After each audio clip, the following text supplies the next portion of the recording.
In today's tutorial, I'll walk you step by step through how to add NAS100 to your Metatrader 5 platform.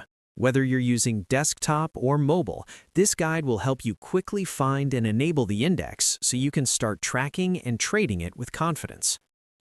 First, open your Metatrader 5 app.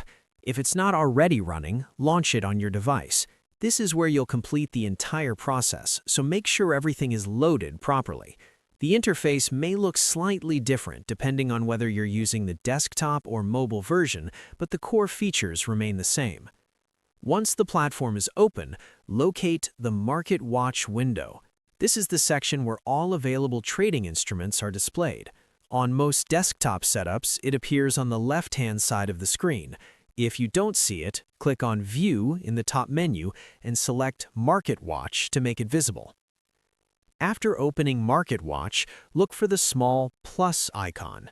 This allows you to add new instruments.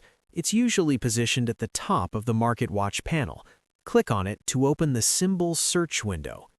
In the search bar, type the symbol used by your broker for NAS100.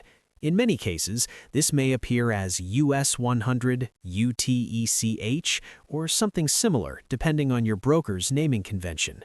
As you type, Metatrader 5 will automatically filter the available instruments to match your input. On mobile, suggested matches may appear dynamically while typing. When you see the correct NAS100 symbol in the results, click or tap on it to add it to your Market Watch list. Once added, it will immediately appear in your instrument panel, allowing you to open charts, analyze price movements, and place trades directly from the platform. And that's it. You've successfully added NAS100 to Metatrader 5. With this index now available in your Market Watch, you can monitor one of the most widely traded stock indices and incorporate it into your trading strategy.